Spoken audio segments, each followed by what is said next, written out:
श्री अद्वैत गदाधर शिवासादि गौर भक्त वृंद। हरे कृष्ण कृष्ण कृष्ण हरे हरे, हरे राम राम राम हरे हरे।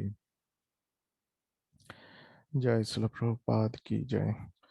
ओके, तो लास्ट टाइम हम लोग जब मिले थे, आ, 2 संडे पहले, तभी हम लोग इधर तक पढ़े थे।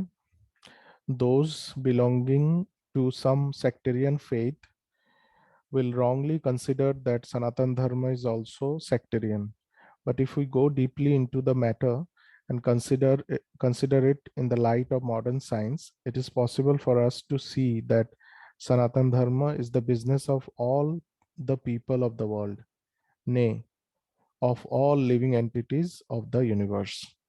तो प्रभुपाद बहुत अच्छी तरह से बताते हैं कि ये जो सनातन धर्म है, जो भगवत गीता के ऊपर बेस्ड है, ये सिर्फ इन सब इंसानों के लिए नहीं है, ये एक्चुअली सब प्राणियों के लिए, सब जीवों के लिए। नॉट ओनली ह्यूमन बींग्स, लेकिन जितने भी जीव है सबके लिए सनातन धर्म है। क्योंकि सनातन धर्म का मतलब है our eternal constitutional position which is to serve supreme personality of God at Krishna. जीवेर स्वरूप है कृष्ण नित्यदास। तो चैतन्य महाप्रभु ने जब ये सेंटेंस बोला था कि हम लोग सब कृष्ण के दास हैं, तो उन्होंने ये नहीं बोला कि मानुषेर धर्म है ना, जीवेर स्वरूप है कृष्ण। तो उन्होंने ऐसा नहीं बोला मानुषेर स्वरूप है कृष्ण नित्यदास, यानी कि सिर्फ इंसानों का स्वरूप है कृष्ण। उन्होंने बोला जीवेर स्वरूप, जीव मीन्स ऑल लिविंग एंटिटीज। तो इसीलिए प्रभुपाद ने भी अपने आप को यहाँ पे थोड़ा मॉडिफाई किया। उन्होंने बोला सनातन धर्म is the business of all living, all people of the world. फिर उन्होंने अपने आप को थोड़ा और चेंज करके बोला ने, of all living entities of the universe. सिर्फ वर्ल्ड में नहीं, पूरे इस ब्रह्मांड में जितने जीव है सबका एक ही धर्म है, भगवान कृष्ण का सेवा करना। तो यहाँ तक हम लोग पढ़े थे एक बार। ओके, अभी भी नए लोग डिवोटी कोई ज्वाइन नहीं किया है। ओके, तो हम लोग आज यहाँ से पढ़ेंगे, लेकिन अभी बिकॉज ये इंट्रोडक्शन अभी काफी दिन से चल रहा है, तो हम लोग अभी जो भी पैराग्राफ पढ़ेंगे, अगर सबको इजीली समझ में आ जाता है तो कोई इशू नहीं है। अगर किसी को कुछ क्वेश्चन है तो पूछ सकते हैं, नहीं तो अगर कुछ इम्पोर्टेंट, बहुत ही ज़्यादा इम्पोर्टेंट है जो डिस्कस करना चाहिए, हम लोग डिस्कस करेंगे, नहीं तो मोस्टली हम लोग रीडिंग ही करेंगे। किसी को कुछ सवाल है, पूछना है, तो जब भी मौका दिया जाएगा आप पूछ सकते हैं। क्योंकि अगर हम लोग इंट्रोडक्शन जल्दी पढ़ लेते हैं तो हम लोग भक्ति शास्त्री का क्वेश्चन आंसर भी डिस्कस कर सकते हैं, ठीक है। तो हम लोग अभी यहाँ से पढ़ेंगे नॉन सनातन रिलीजियस फेथ। तो कोई डिवोटी जो पढ़ना चाहेंगे आज, एनी वॉलेंटियर, कौन पढ़ना चाहेंगे?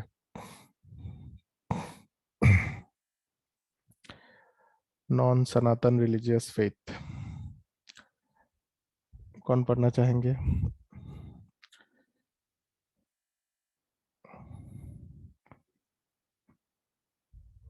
हरे कृष्णा। ओके, अगर सब लोग बिजी हैं तो मैं ही पढ़ता हूँ। तो आई थिंक बबीताई माता जी भी ज्वाइन किए हैं। सो बबीताई माता जी, दंडवत प्रणाम, थैंक यू फॉर ज्वाइनिंग। हरे कृष्णा प्रभु जी, दंडवत प्रणाम। दंडवत प्रणाम। ओके, तो मैं पढ़ता हूँ। अगर बीच में मैं जब रुकूंगा, आई विल आस्क, किसी को कुछ सवाल है तो पूछ सकते हैं, नहीं तो हम लोग जस्ट धीरे धीरे पढ़ेंगे ताकि जो भी चीज़ है हम लोग ठीक से सुन पाए। Okay, so will start from here. Non Sanatan religious faith may have some beginning in the annals of human history, but there is no beginning to the history of Sanatan Dharma because it remains eternally with the living entities. In so far as the living entities are concerned, the authoritative shastras state that the living entity has neither birth nor death. In the Gita, it is stated that the living entity is never born and he never dies. He is eternal and indestructible, and he continues to live after the destruction of the temporary material body. In reference to the concept of Sanatan Dharma, we must try to understand the concept of religion from the Sanskrit root meaning of the word. Dharma refers to that which is constantly existing with a particular object. We conclude that there is heat and light along with the fire. Without heat and light, there is no meaning to the word fire. Similarly, we must discover the essential part of the living being, that part which is his constant companion. That constant companion is his eternal quality, and that eternal quality is his eternal religion. Okay, तो प्रभुपाद बताते हैं बहुत clearly कि सनातन जो है उसका कोई beginning या एंड नहीं, उसका कोई आदि या अंत नहीं है। और धर्म जो वर्ड है संस्कृत में, उसका विश्लेषण प्रभुपाद करते हैं कि धर्म का मतलब है जो कभी चेंज नहीं होता। जैसे आग होता है, अग्नि, अग्नि के साथ जब भी हम लोग अग्नि बोलते हैं तो अग्नि के साथ अ, ताप और प्रकाश, ये दो चीज अग्नि के साथ हमेशा रहता है। ताप और प्रकाश, हीट एंड लाइट, ये दोनों चीजों के बिना अग्नि का कल्पना हम लोग नहीं कर सकते। तो ऐसे ही हम जो जीव हैं, जीवात्मा है, हमारे साथ ऐसा कौन सा चीज है जो हमेशा रहता है हमारे साथ? वही हमारा सनातन धर्म है। तो प्रभुपाद वही बता रहे हैं कि जो जीवों के साथ हमेशा रहता है, जो कभी चेंज नहीं होता, कांस्टेंट कंपेनियन जो है, वो हमारा सनातन धर्म है। फिर प्रभुपाद आगे बोलते हैं, when Sanatan Goswami asked Sri Chaitanya Mahaprabhu about the Swarup of every living being, the Lord replied, sorry, when Sanatan Goswami asked Sri Chaitanya Mahaprabhu about the Swarup of every living being, the Lord replied that the Swarup or constitutional position of the living being is the rendering of service to the Supreme Personality of Godhead. If we analyze this statement of Lord Chaitanya's, we can easily see that every living being is constantly engaged in rendering service to another living being. A living being serves other living beings in various capacities. By doing so, the living entity enjoys life. The lower animals serve human beings as servants serve their master. A serves B master, B serves C master, C serves D master, and so on. Under these circumstances, we can see that one friend serves another friend, the mother serves the son, the wife serves the husband serves the wife, and so on. If we go on searching in this spirit, it will be seen that there is no exception in the society of living beings to the activity of service. The politician presents his manifesto for the public to convince them of his capacity for service. The voters therefore give the politician their valuable votes, thinking that he will render valuable service to the society. The shopkeeper serves the customer, and the artisan serves the capitalist.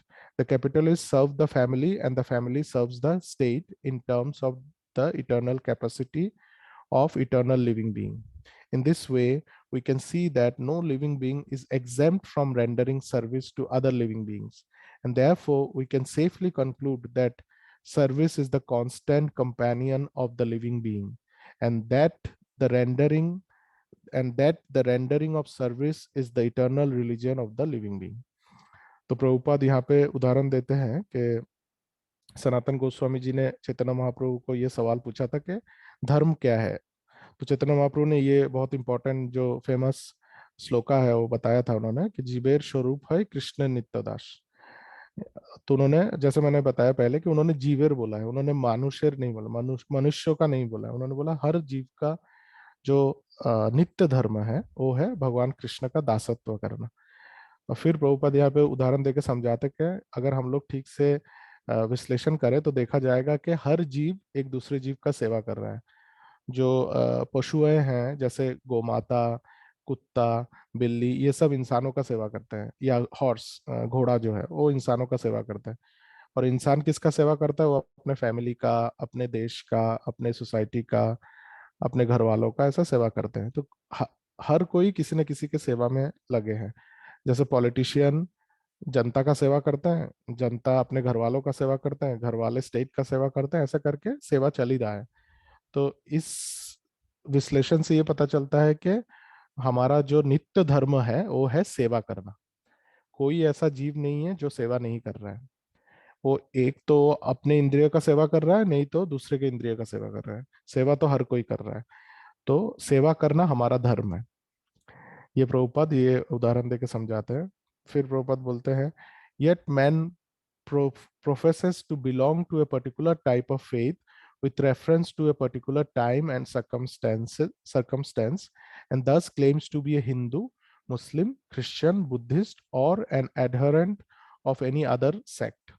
Such designations are non-Sanatan Dharma. A Hindu may change his faith to become a Muslim, or a Muslim may change his faith to become a Hindu, or a Christian may change his faith, and so on.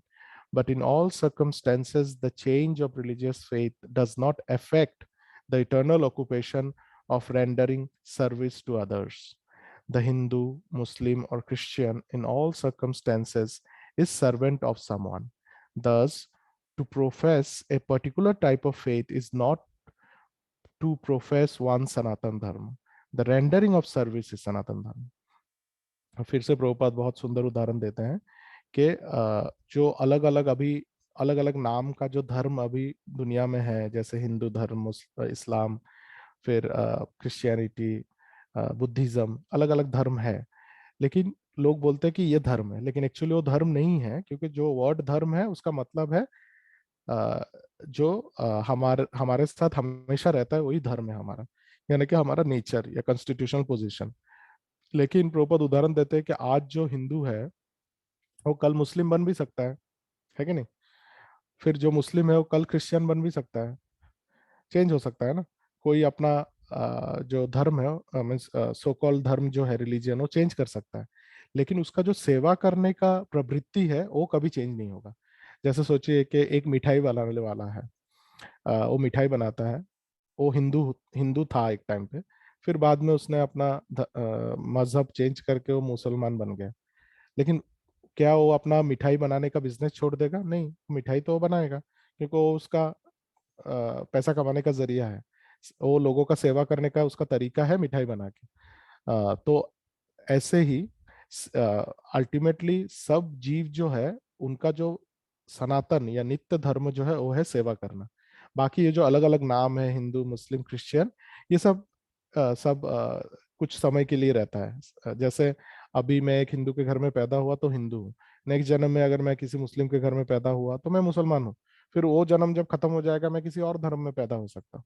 लेकिन सेवा करने का जो मेरा धर्म है वो कभी चेंज नहीं होगा, वो हमेशा सेम ही रहेगा। तो इसीलिए सेवा, रेंडरिंग सर्विस इज सनातन धर्म। सनातन धर्म का मतलब है सेवा करना। ओके। फिर प्रभुपाद बताते हैं, factually we are related to the supreme lord in service. The supreme lord is the supreme enjoyer and we living entities are his servitors. We are created for his enjoyment, and if we participate in that eternal enjoyment with supreme personality of Godhead, we become happy.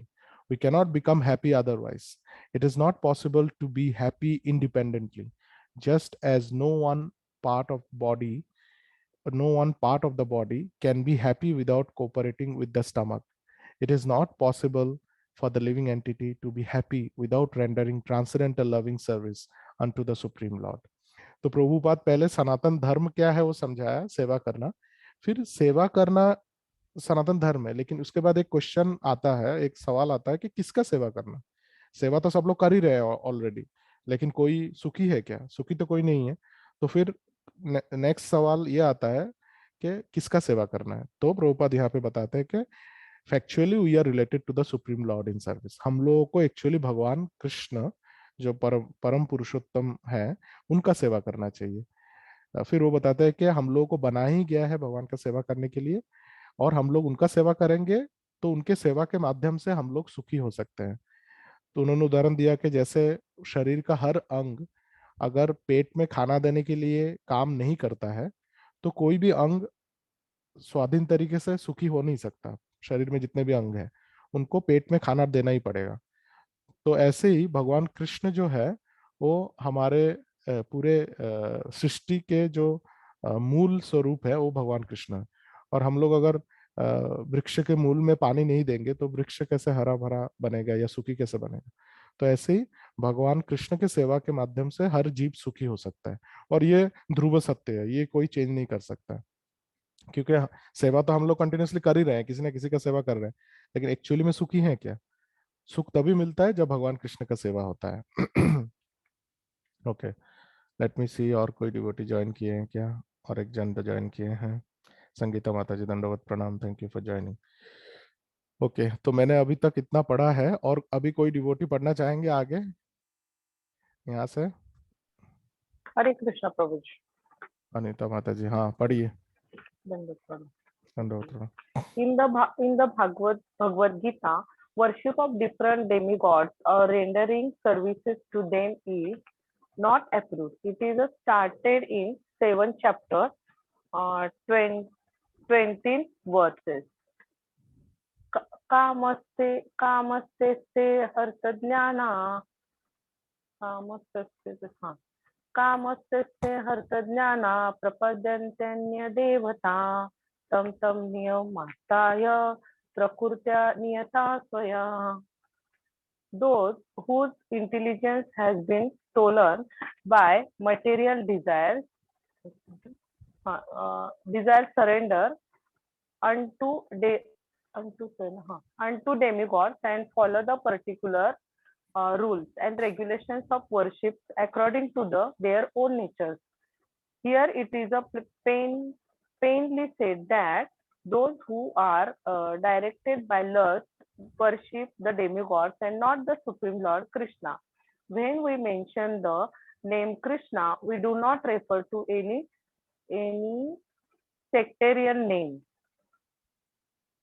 Krishna means the highest pleasure, and it is a confirmed that the Supreme Lord is the reservoir or storehouse of all pleasure. We are all hankering after pleasure. आनंदमयो भयस आनंदमयो भयस्त अब अभ्यासात, अभ्यास अभ्यासात। अभ्यासात अच्छा आनंदमयो अभ्यासात Vedanta Sutra 1.1.6.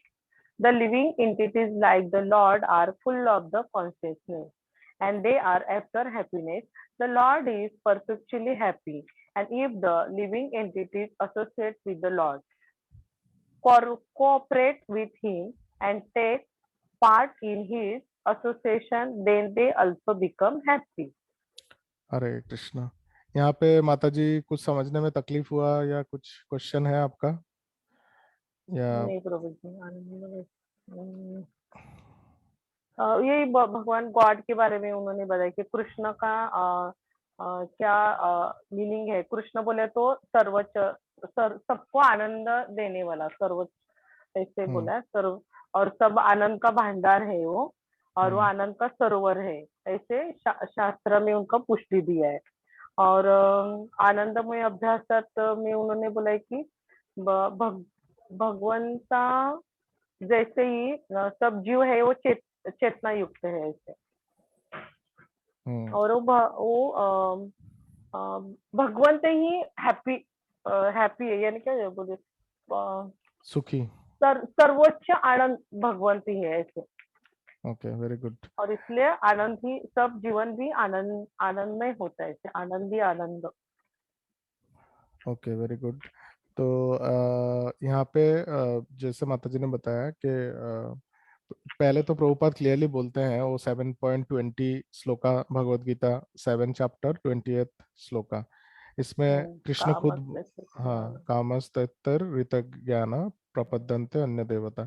तो यहाँ पे कृष्ण खुद बोल रहे हैं कि बाकी देवताओं का पूजा वो लोग करते हैं जो लोग those who are directed by lust.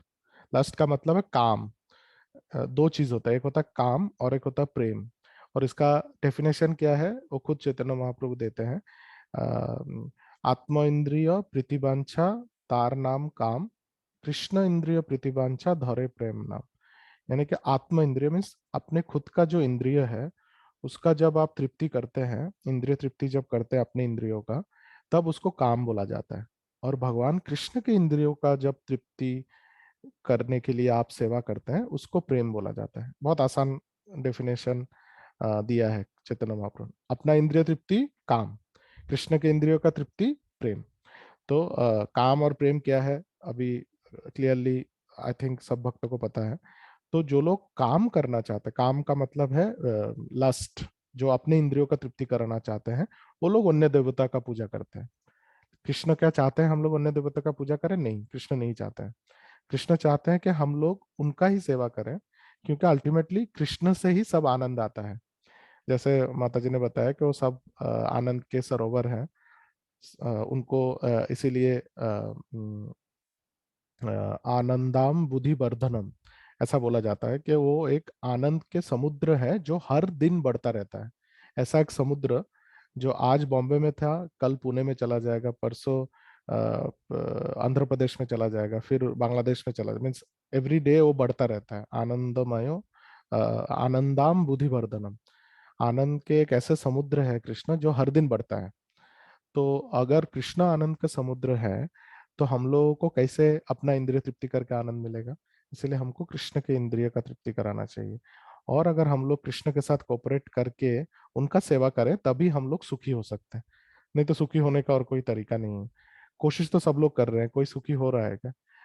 जो लोग कृष्ण भक्ति कर रहे हैं उनके सिवा दुनिया में ऐसे कोई व्यक्ति हैं जो सुखी हैं? कोई बोल सकता है कि सुखी है? नहीं, क्योंकि वो लोग सुख से वंचित है। अगर जैसे एक उदाहरण प्रभुपाद हमेशा देते थे, एक मधु का जो जार होता है, जैसे बाजार से आप मधु खरीद के लाते हैं, मधु मीन्स हनी, और उसका कांच का जार होता है, उसके ऊपर ढक्कन लगाया हुआ रहता है, और उसके अंदर हमको दिखाई देता है कि उसके अंदर वो गोल्डन कलर का हनी है। अ, तो उस हनी को टेस्ट करने के लिए हमको जार खोल के चम्मच डाल के वो हनी को निकाल के मुंह में डालना पड़ेगा, तभी उसका जो मीठा स्वाद है हमको महसूस होगा। लेकिन अगर मैं उस जार को बिना खोल के, उसका जो कांच का जो जार है उसको मैं बाहर से चाटूंगा, तो मुझे क्या वो मीठा स्वाद मिलेगा? मिल सकता है क्या? नहीं मिलेगा। तो ये जो भौतिक जगत है, ये वो जार के अंदर जो हनी है उसके ऊपर जो कांच का जार है वो है भौतिक जगत। और सभी जो व्यक्ति है, सभी जीव है, क्या कर रहे हैं? वो जार को चाट रहे हैं। तो जार को चाट के उसके अंदर हनी का क्या टेस्ट मिलेगा? बिल्कुल नहीं मिलेगा। और जो कृष्ण भक्त है उनको पता है कि एक्चुअली टेस्ट जार में नहीं है, टेस्ट जार के अंदर जो हनी है या जो मधु है उसके अंदर है। तो कृष्ण भक्त को पता है कि कैसे उस भौतिक जगत के जार को खोल के कृष्ण को कैसे निकालना। तो इसीलिए जो भक्त है वो लोग हनी खाते हैं, और जो लोग अभक्त है वो लोग जार को चाटते हैं, इसीलिए उनको कुछ महसूस नहीं होता। इसीलिए वो लोग एक दिन इस जार को चाटते हैं, दूसरे दिन दूसरे जार को चाटते हैं, फिर भी वो सुखी नहीं होते। लेकिन भक्त लोग हमेशा कृष्ण का नाम करते हैं, एक ही चीज करते हैं, रोज एक ही काम करते हैं, कृष्ण का नाम, फिर भी वो लोग सुखी रहते हैं, क्योंकि उनको पता है कि सही जो स्वाद है वो कृष्ण में ही है, कृष्ण छोड़ के और कहीं पे टेस्ट नहीं है। ऐसा एक बार हमारे इस्कॉन भुवनेश्वर के यूथ फोरम के जो डिवोटीज है वो लोगों ने एक बहुत अच्छा वीडियो बनाया, मैं शेयर करूंगा। एक बहुत बहुत साल पहले एक मसाले का ऐड निकला था, मैगी मसाला शायद मैगी मसाला मैजिक। वो बहुत ही घटिया मसाला है, किसी को यूज नहीं करना चाहिए क्योंकि उसमें प्याज लहसुन होता है। लेकिन वो लोगों का एक एडवर्टाइजमेंट बनाया था, तो एडवर्टाइजमेंट का टैगलाइन ऐसा था कि स्वाद कहाँ है, स्वाद कहाँ है, टेस्ट कहाँ है, टेस्ट कहाँ है। तो ऐसा करके तो इस्कॉन भुवनेश्वर के यूथ फोरम के डिवोटी लोगों ने उसको चेंज करके ऐसे उस एड में ये बताया, सब लोग पूछ रहे हैं कि टेस्ट कहाँ है, टेस्ट कहाँ है, मीन्स अलग अलग खाना खा रहे हैं लेकिन उनको टेस्ट नहीं मिल रहा है। फिर लास्ट में बहुत सारे यूथ फोरम के डिवोटीज जो धोती कुर्ता पहन के तिलक डाल के बैठे हैं, वो लोगों को सेम सवाल पूछा गया कि टेस्ट कहाँ है। तो सब लोगों ने अपना जपमाला बाहर निकाला और बोला कि टेस्ट यहाँ पे है, हरि नाम पे। सो हरि नाम पे ही जो जो स्वाद जो है इस भौतिक जगत में, जो एक्चुअल आनंद है वो कृष्ण नाम में ही है।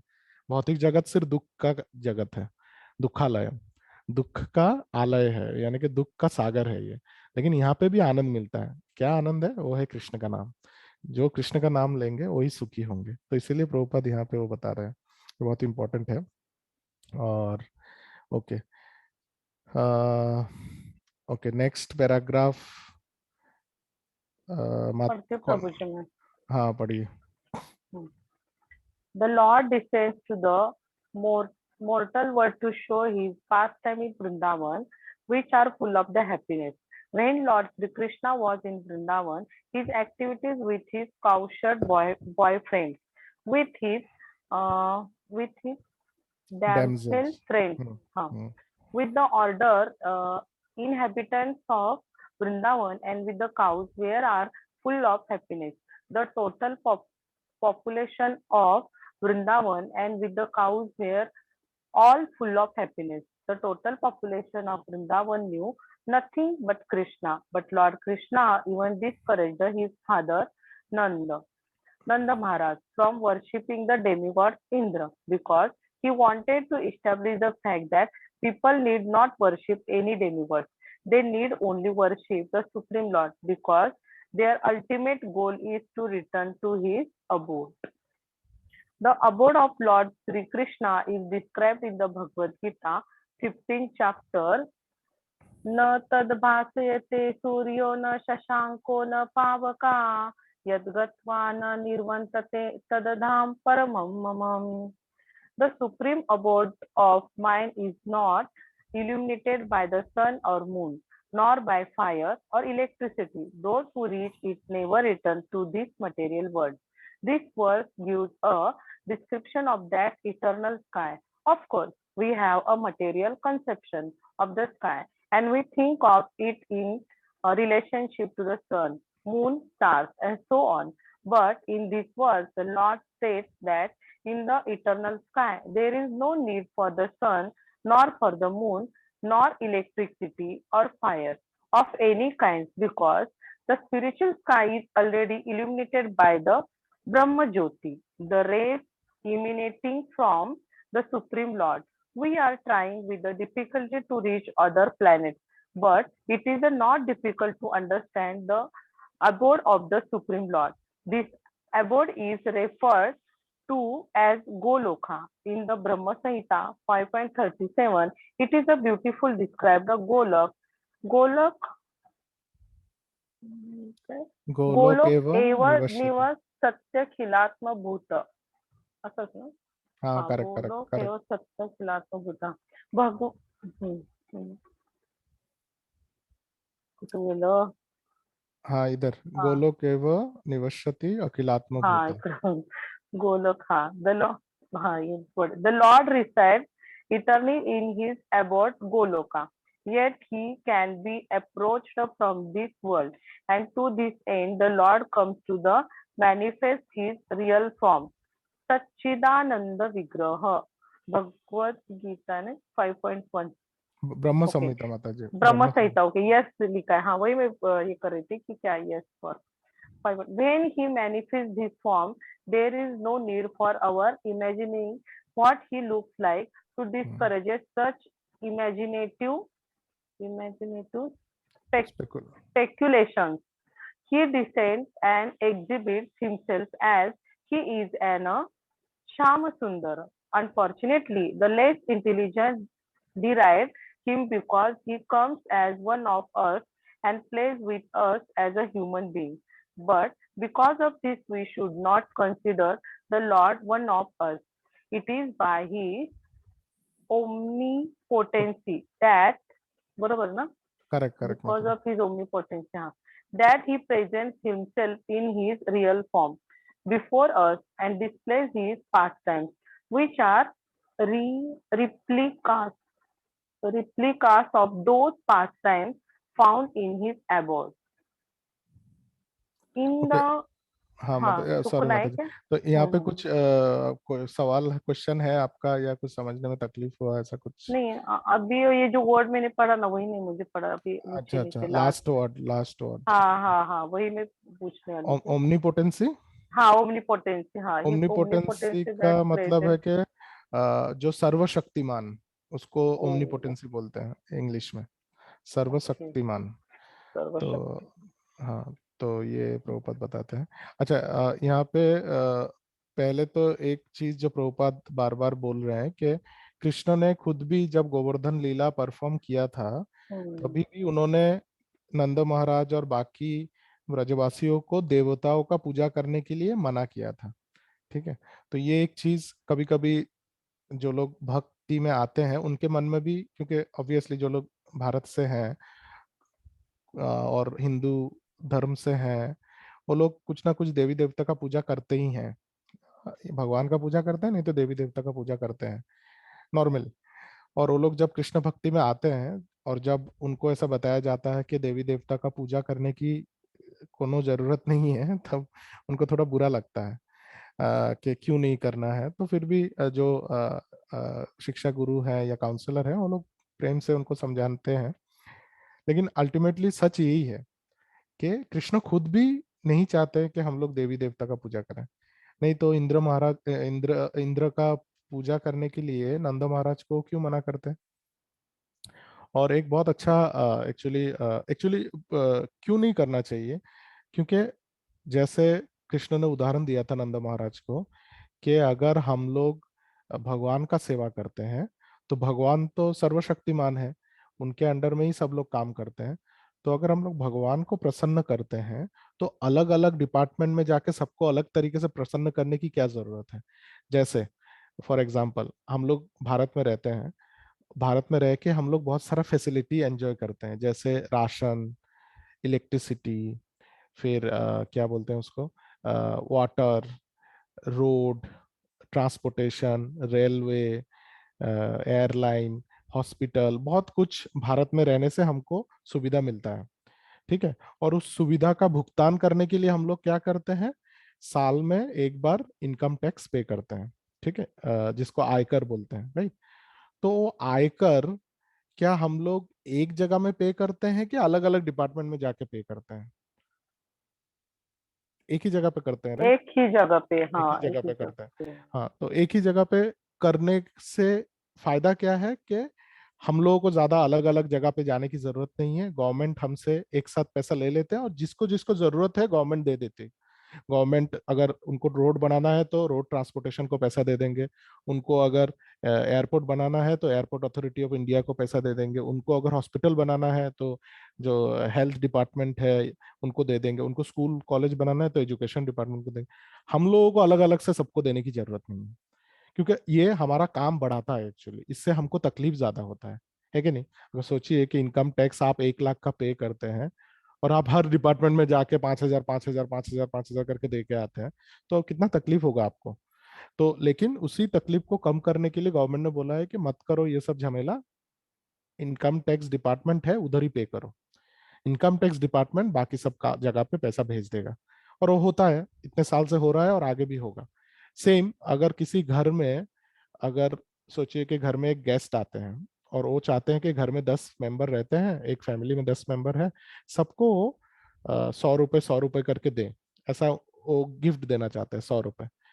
तो वो अगर 10 मेंबर को 100 रुपए 100 रुपए देने जाता है, तो उसका टाइम वेस्ट होता है और फालतू का उसको जो मेन काम के लिए आया है, वो काम का टाइम खत्म होकर उधर जा टाइम चला जाता है।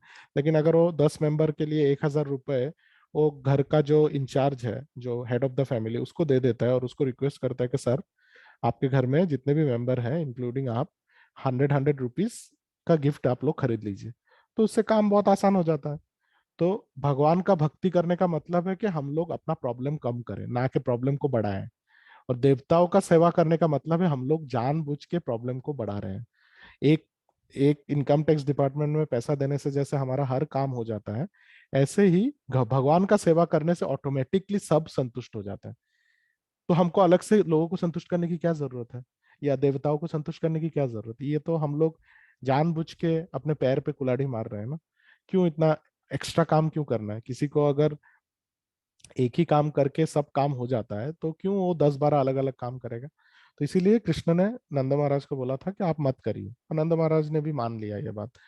और फिर बाद में जब अभी और फिर कृष्ण भगवत गीता में जो 9.23 उसमें भी बोलते हैं कि ये अन्न देवता भक्ता यजन्ते श्रद्धान्वितः ते अप ते ये अपि अन्न देवता भक्ता यजन्ते श्रद्धान्वितः ते अपि मामेव कौन्तेय भजन्ति अभिधि पूर्वकम। कृष्ण खुद बोलते हैं कि जो लोग बाकी देवता का पूजा करते हैं श्रद्धा से, वो लोग एक्चुअली मेरा ही पूजा कर रहे हैं। लेकिन वो अविधि पूर्वक कर रहे हैं, यानी कि गलत तरीके से कर रहे हैं। गलत तरीके से करना तो सही नहीं होता ना। तो कृष्ण खुद बोल रहे हैं कि गलत तरीके से। और फिर जब भगवान कृष्ण उनके जो अंश अवतार हैं लक्ष्मण, वो फिर उनके एक अंश अवतार है श्री रामानुचार्य, जो तमिलनाडु में जिनका जन्म हुआ है। सो श्री रामानुचार्य जब आए और उन्होंने वैष्णव धर्म का प्रचार किया, तभी श्री रामानुचार्य तो देवता के पूजा के पूरे खिलाफ थे। He was totally against demigod worship, and वो अपने हिसाब से नहीं बोल रहे थे, वो शास्त्र के हिसाब से बोल रहे थे। कृष्ण जैसे बोलते हैं भगवत गीता में कि जो लोग माया अपरित ज्ञान है वो दूसरे देवता का पूजा करते हैं, और जो लोग देवताओं का पूजा करते हैं वो अविधि पूर्वक करते हैं। तो उसी बेसिस पे रामानुचार्य ने बोला है कि देवताओं का पूजा करने की कोई जरूरत नहीं है, कोनो जरूरत नहीं है। और उन्होंने ये भी बोला है अपने शिष्यों को, अपने फॉलोअर्स को, कि अगर सोचो कि तुम्हारे घर पे आग लग जाए या तुम्हारे शरीर पे आग लग जाए, उन्होंने ऐसा बोला है, उदाहरण दिया है ऐसा, कि तुम्हारे शरीर पे या तुम्हारे घर पे अगर आग लग जाता है, और तुम्हारे घर के पास एक देवता का मंदिर है जहाँ पे जलाशय है या पानी का भंडार है, उधर जाने से तुम्हारा आग बुझ सकता है, तो भी तुमको उस देवता के मंदिर में नहीं जाना चाहिए। ऐसा उन्होंने बोला है, सोचिए। ये श्री रामानुचार्य ने बोला है, जो श्री संप्रदाय के प्रधान आचार्य हैं, कि अगर आप मरने वाले भी हैं और देवता के मंदिर में जाने से आप बच जाते हैं, फिर भी आपको नहीं जाना चाहिए। खुद रामानुचार्य ने ये बोला है। तो इसीलिए देवताओं का वर्शिप स्ट्रिक्टली नो। ये सिर्फ कुछ लोग बोलते हैं कि नहीं, ये कैसा है, ये सही सिस्टम नहीं है, लेकिन हम लोग अगर ठीक से देखेंगे, इवन देखिए इस्लाम में भी वो लोग जो बोलते हैं ना कि आइडल वर्शिप नहीं करना चाहिए, मीन्स मूर्ति पूजा नहीं करना चाहिए, वो लोग मूर्ति तोड़ देते हैं, है कि नहीं, लोग मूर्ति तोड़ देते हैं, वो इसके बारे में ही बात करते हैं। वो भगवान भगवान के विग्रह के बारे में उसको आइडिया, वो लोगों को आइडिया नहीं है क्योंकि उनका ज्ञान कम है, लेकिन उनका मूर्तियों का तोड़ना is connected to this demigod worship. Demigod का पूजा करने की कोई जरूरत नहीं है, कोई भी शास्त्र में लिखा नहीं है कि करना है।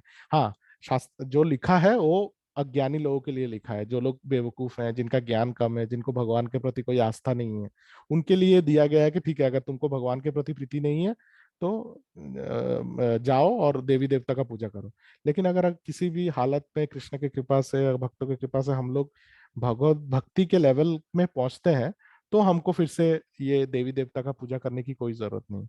देवी देवता का पूजा, देवी देवता का मंदिर, ये सब जाने की कोई जरूरत नहीं है, कोई जरूरत नहीं है। तो वो कोई बोलेंगे कि नहीं, तो क्या हम लोग शिव जी के मंदिर नहीं जाएं? एक्चुअली नहीं जाएंगे तो कुछ प्रॉब्लम नहीं है, शिव जी को बुरा नहीं लगेगा, क्योंकि शिव जी खुद कृष्ण के मंदिर में रहते हैं, है कि नहीं। जहाँ पे भी वृंदावन जाएं या पुरी जाएं, हर जगह पे आपको शिव जी का मंदिर मिलेगा। इवन जगन्नाथपुरी के गेट के अंदर काशी विश्वनाथ का मंदिर है, भाई। ईस्ट गेट से आप घुसेंगे सिंह द्वार से, लेफ्ट साइड में काशी विश्वनाथ का मंदिर है। तो कृष्ण, जहाँ पे कृष्ण रहते हैं उधर ऑटोमेटिकली सब देवी देवता रहते हैं। आपको अलग अलग मंदिर जाने की क्या जरूरत है? और आपको पता है कि 33 करोड़ देवता है, देवी देवता है, उसमें से 9 करोड़ वर्शिपेबल है, ठीक है ना। टोटल 33 करोड़ डेमी गॉड्स हैं, गॉड या गॉडेस, उसमें से 9 करोड़ लोगों का पूजा होता है। तो 9 करोड़ देवी देवता का मंदिर में अगर आप एक दिन करके भी जाएंगे तो आपका ये जीवन खत्म हो जाएगा। तो आप कैसे जाएंगे इतने सारे? और क्यों आप सिर्फ इसके पास ही जाएंगे, उसके पास नहीं जाएंगे? क्यों सिर्फ गणेश का पूजा करेंगे या क्यों सिर्फ दुर्गा देवी का पूजा करेंगे? बाकी लोगों ने क्या गलती किया है? तो ये सब चीजों से बचने के लिए कृष्ण ने बोला है कि कोई जरूरत नहीं है। सर्वधर्मम परित्याज्य माम एकम शरणम भज, माम एकम, मेरा ही शरण में आओ, मेरा ही सेवा करो। और वो करने से तुमको कुछ पाप होगा भी, ऐसा तो होगा नहीं, लेकिन अगर होगा भी तो मैं तुमको प्रोटेक्ट करूंगा। अहम त्वम सर्व पापेभ्यो, आई विल प्रोटेक्ट यू। अगर देवी देवता का मंदिर जाने से, नहीं जाने से आपका कुछ पाप भी होता है, कृष्ण विल प्रोटेक्ट यू। तो करने की कोई जरूरत नहीं है। तो जो भी डिवोटीज या जो नए डिवोटीज हैं, जिनको ऐसा लगता है कि देवी देवता मेरे घर में सालों साल से हैं, करना चाहिए क्या? आंसर इज कोई जरूरत नहीं है। फिर भी अगर आपका मन में कुछ संकोच है कि नहीं नहीं मेरे को डर लग रहा है ये, तो करिए, उसमें कोई हर्ज नहीं है, करिए। जब तक कृष्ण आपको बुद्धि नहीं देंगे तब तक करिए। जब बुद्धि का विकास होगा तो धीरे धीरे आप उसको चेंज भी कर सकते हैं। और इसीलिए प्रभुपाद ने इतने बार बताया है यहाँ पे। इसीलिए बाकी जितने भी रिलीजियन है उधर ऐसे बहुत सारे डेमी डेमी गॉड्स के बारे में बताया नहीं गया है, क्योंकि ऑलरेडी इतना कंफ्यूजिंग था उस टाइम पे सब कुछ। जब प्रॉफेट मोहम्मद या जीसस क्राइस्ट आए थे, वो लोग तो एक्चुअली जानवर लोग जैसे थे जहाँ पे वो लोग आए थे, राइट। तो लोग मांस मच्छी तो खाते ही थे, वो लोग अपने मदर के साथ उनका रिलेशनशिप था, ऐसा था। तो इसीलिए वो लोगों को नॉर्मल जगह पे लाने के लिए उन्होंने बोला कि इतना सारा डेमी डेमोट को छोड़ो, एक ही जन भगवान है, उनका ही सेवा करो। अभी भगवान को तुम अल्लाह के नाम से बुलाओ या क्राइस्ट के नाम से बुलाओ, लेकिन एक जन का ही सेवा करना है। और मूर्ति पूजा बंद करो।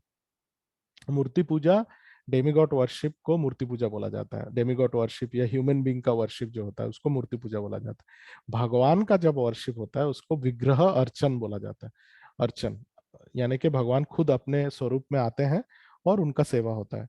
और इस उसके बारे में ही लास्ट पैराग्राफ में प्रभुपाद बताते हैं कि कृष्ण हम लोगों को डिस्करेज करने के लिए, to discourage such imaginative speculation, he descends to exhibit as he is as Shyam Sundar. तो कृष्ण खुद आते हैं अपने स्वरूप पे, बंसीधारी श्याम सुंदर कृष्ण जो उनका एक्चुअल फॉर्म है, उस फॉर्म में कृष्ण खुद आते हैं हमको दिखाने के लिए, देखो मैं दिखने में ऐसा हूं, तुमको अगर सेवा करना है तो ऐसा ही विग्रह बना के सेवा कर सकते हो। तो ये है अर्च विग्रह का सेवा। और अर्च विग्रह कोई पत्थर का मूर्ति नहीं है। मूर्ति का मतलब है जो मरा हुआ आदमी है उसका आइडल या उसका प्रतिबिंब। लेकिन अर्च विग्रह का मतलब है कि कृष्ण का डायरेक्ट रिप्रेजेंटेशन, जिसमें भगवान कृष्ण खुद रहते हैं उस विग्रह के अंदर, एकदम साक्षात हो रहते हैं।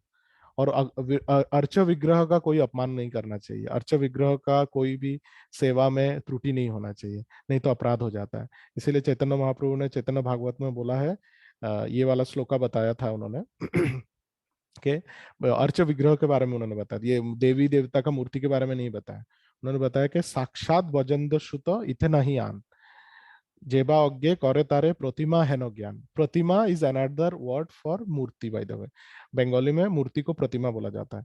प्रतिमा हेनो ज्ञान সেই অপরাধের আর নাহিক নিস্তার ঘোর নরকেতে পরেশ কি বলিবার। वो उन लोगों के बारे में बोल रहे थे जो लोग भगवान के शिव विग्रह का अपमान करते हैं या शिव विग्रह को पत्थर समझते हैं। कुछ लोग बोलते हैं ना क्या पत्थर का सेवा कर रहा हूं, लेकिन भगवान का शिव विग्रह कभी भी पत्थर नहीं है, वो साक्षात वजेंद्र सुत है। कृष्ण खुद बोल रहे हैं कि ये सॉरी चैतन्य महाप्रभु खुद बोल रहे हैं कि ये जो विग्रह है श्याम सुंदर का, ये साक्षात वजेंद्र सुत है। वजेंद्र मीन्स ब्रज के राजा नंद महाराज के बेटे हैं, साक्षात ये साक्षात ब्रजेंद्र सुत इथे नहीं आन। और इस बात में तुमको कोई संशय नहीं होना चाहिए। इथे नहीं आन means there should not be any doubt. जैसे कृष्ण भगवत गीता में बोलते हैं याति नास्तत्र संशय, ऐसे ही चैतन्य महाप्रभु बोले इथे नहीं आन, इसमें और कोई डाउट नहीं होना चाहिए। जेबा अज्ञे करे तारे प्रतिमा है न ज्ञान, जो अज्ञ होते हैं, अज्ञ का मतलब है अज्ञानी, जो अज्ञानी लोग इसको प्रतिमा समझते हैं उनका क्या हालत होगा चैतन्य महाप्रभु बताते हैं। जेबा अज्ञे करे तारे प्रतिमा है न ज्ञान, जो लोग कृष्ण के शिव विग्रह को प्रतिमा समझते हैं ऐसे अज्ञानी लोगों का क्या होगा। वो बोलते हैं कि जेबा अज्ञे करे तारे प्रतिमा ज्ञान সেই অপরাধের আর নাহি को निस्तार। ऐसा अपराध जो लोग करते हैं भगवान के शिव विग्रह को पत्थर समझते हैं, ऐसे अपराध करने वालों को कभी निस्तार नहीं मिलता है, यानी कि उनका कभी डिलीवरेंस होता नहीं है, वो नरक में सड़ते रहते हैं। और क्या होता है, घोर नरकते परे की बोली बार। चैतन्य महाप्रभु बोल रहे हैं कि ऐसे लोग जो भगवान के शिव विग्रह को पत्थर समझते हैं, उनका सेवा नहीं करते, उनका अपमान करते हैं, ऐसे लोग को कभी निस्तार नहीं मिलता और वो लोग घोर नरक में जाते हैं। यानी कि नरक में भी 28 कैटेगरी है, राइट। हम लोगों ने गोलोका चार्ट में डिस्कस किया था थोड़ा बहुत। 28 नरक है, उसमें से जो सबसे नीचे वाला नरक है रसातल, नहीं रसातल तो पाताल में आता है। वो जो रौरव या महारौरव बोल के ऐसे नरक हैं जहाँ जो सबसे नीचे है, ऐसे नरक में उनको सालों साल रहना पड़ता है क्योंकि उन लोगों ने भगवान के शिव विग्रह का अपमान किया है। तो शिव विग्रह और मूर्ति के बीच में बहुत बड़ा अंतर है जो बाकी धर्म के लोग नहीं समझते हैं। लेकिन जो लोग शास्त्र का अध्ययन करते हैं, वैदिक शास्त्र को, उनको पता है कि शिव विग्रह और मूर्ति के बीच में क्या डिफरेंस है। मूर्ति का मतलब है कि ऐसा एक प्रतिमा या ऐसा एक पुतले जैसा बनाया है जो किसी मरे हुए आदमी को रिप्रेजेंट करता है या किसी देवी देवता को रिप्रेजेंट करते हैं। लेकिन विग्रह का मतलब है भगवान कृष्ण खुद आके बैठे हैं उधर पत्थर के रूप में या मेटल के रूप में या गोल्ड के रूप में या छवि के रूप में, चित्रपट के रूप में वो आके खुद बैठे हैं उधर। उसमें कोई डाउट नहीं होना चाहिए। और भगवान कृष्ण के कृपा के बिना विग्रह बन भी नहीं सकता। इसीलिए जो लोग विग्रह बनाते हैं वो लोग बोलते हैं, क्योंकि वो लोग भी स्थापत्य शिल्प में ट्रेंड रहते हैं, वो लोग का अलग एक वैदिक शास्त्र है स्थापत्य शिल्प का। तो वो जो स्थापत्य शिल्पी होते हैं, साउथ इंडिया में बहुत है ऐसे वो लोग बोलते हैं कि भगवान का विग्रह मैं बना नहीं रहा हूँ, ऑलरेडी पत्थर के अंदर कृष्ण का एक रूप है, मैं सिर्फ जो एक्स्ट्रा पत्थर है वो निकाल रहा हूँ। सो जो जैसे आप सुंदर वृंदावन, सॉरी वृंदावन नहीं, चौपाटी मंदिर में जब आप जाते हैं या राधा राजेश्वरी मंदिर में जब आप जाते हैं, श्री श्री राधा गोपीनाथ, श्री श्री राधा रास बिहारी को जब दर्शन करते हैं, वो एक मार्बल का डीटी है, राइट। तो एक मार्बल के बड़े एक स्लैब को काट के उस डीटी को बनाया गया है। लेकिन जो भी वो डीटी को बनाता है वो बोलता है, क्योंकि वो शास्त्र के हिसाब से ट्रेंड है, वो लोग बोलते नहीं है कि मैंने बनाया है, वो बोलते हैं कि ये पत्थर के अंदर ऑलरेडी कृष्ण थे, उनका एक फॉर्म था गोपीनाथ जैसा, मैंने सिर्फ जो एक्स्ट्रा पत्थर उनके बाजू के आजू बाजू में था उसको मैंने छाट के निकाल दिया। अभी जो सुंदर विग्रह है वो पहले से ही था। तो विग्रह कोई बनाता नहीं है, विग्रह अपने आप प्रकट होता है। सिर्फ विग्रह के आसपास जो एक्स्ट्रा पत्थर या एक्स्ट्रा मेटल है उसको लोग निकाल देते हैं, जो भी स्थापत्य शिल्पी है, जो भक्त है, वो निकाल देते हैं। इसीलिए विग्रह हम लोगों को दिखाई देता है। और वो विग्रह का, भगवान के शिव विग्रह का सेवा होना चाहिए, देवी देवता का सेवा करने की कोई जरूरत नहीं है, ये प्रभुपाद यहाँ पे क्लियरली बताते हैं। और ये सिर्फ प्रभुपाद नहीं, सब वैष्णव आचार्य बोलते हैं, भगवान कृष्ण खुद बोलते हैं। नहीं तो भगवान कृष्ण गोवर्धन लीला जैसा इतना इंपॉर्टेंट लीला करते नहीं थे। ये लीला करने के पीछे एक कारण ये भी था कि देवी देवता का पूजा बंद करना है। तो यहाँ पे प्रभुपाद वो बता रहे हैं। किसी के मन में और कोई प्रश्न है अभी तक जितना पढ़ा है उसके ऊपर? हरे नहीं कृष्ण प्रभु प्रभु जी। हाँ बिल्कुल बोलिए बवन प्रभु। बवन प्रभु हरे पूछेंगे। कृष्ण प्रभु। हाँ, yeah. प्रभु जी, in many circumstances, directly or indirectly, we need to visit demigod's temple. Okay. So, what should we do? Shall we pray to demigod that we will get this one Krishna Prem, Krishna Bhakti, like that? हम्म। हाँ means अगर सोचिए कि किसी family function में आप जा रहे हैं, या शायद ऐसे किसी जगह पे जा रहे हैं जहाँ पे आपको जाना ही पड़ेगा, होता है कभी कभी Yes, फैमिली रिक्वायरमेंट होता है। yes, Prabhu. तो उसमें जा सकते हैं, कोई प्रॉब्लम नहीं है। क्योंकि देखिए अभी एक जैसे वो बोलते हैं कि एक एक आदमी जो बहुत ज्यादा कुछ गलत काम करता, जैसे सोचिए कि एक आदमी 100 सिगरेट दिन में पीता है, तो डॉक्टर उसको तुरंत एक दिन में ही सब सिगरेट पीने के लिए मना नहीं करते हैं। वो लोग बोलते हैं कि 10 पियो, कम से कम 100 मत पियो, 10 पियो। फिर एक महीना 10 पीने के बाद वो बोलते हैं अभी एक एक करके ही पीना। फिर अल्टीमेटली बिल्कुल पीने की जरूरत नहीं है। तो ऐसे ही अगर आप जाते हैं तो जाइए, कोई प्रॉब्लम नहीं, जाने से कोई अपराध तो नहीं होगा। लेकिन आपको याद रखना चाहिए कि ये जो डेमीगॉड है ये कृष्ण के सेवक हैं, वो कृष्ण के सेवक हैं, और कृष्ण की इच्छा से ही वो उधर बैठे हैं। तो हम लोग उनको प्रणाम कर सकते हैं, प्रणाम करके ये भी बोल सकते हैं कि भगवान कृष्ण की कृपा से मैं आया हूँ, आप कृष्ण के सेवक हैं, आप कृपा करके मुझे भगवान की सेवा में आप लगाइए, ऐसा करके प्रे कर सकते हैं।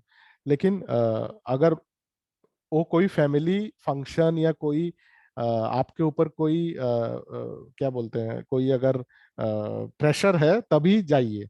खुद होके जस्ट एक सुंदर मंदिर है मुझे जाने का मन कर रहा है, उस हिसाब से जाने की जरूरत नहीं है।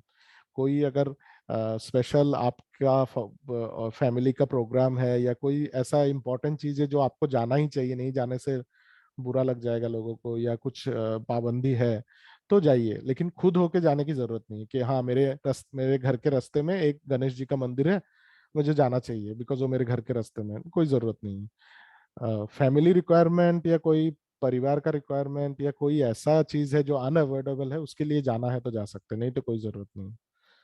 Does that answer your question Prabhu? Yes, Prabhu ji. Thank you so much. Yeah. Hare Yeah. Krishna. Hare Krishna. Normally ऐसा देखा जाता है कि बहुत सारा शादी मैरिज होता है डेमिगॉड्स के मंदिर में। तो डिवोटी लोगों के फैमिली मेंबर जो लोग अभी तक पूरा डिवोटी बने नहीं है, वो लोग बोलते हैं कि आप मेरे बेटी के शादी में आइए या जाइए, या श्राद्ध वगैरह भी होता है कभी कभी, तो वो लोग बुलाते हैं। तो ऐसे सिचुएशन में ठीक चला जाना चाहिए। ऐसे सिचुएशन में इतना रिजिड नहीं होना चाहिए कि हाँ नहीं नहीं मैं नहीं जाऊंगा, मेरे को तो श्री रामानुचार्य ने बोला है कि मरने भी जाओ तो भी नहीं जाना चाहिए। तो फिर मैं ऐसा नहीं होना चाहिए, तो जाना चाहिए, जाके थोड़ा भगवत गीता वगैरह दे सकते हैं सबको, अच्छा है।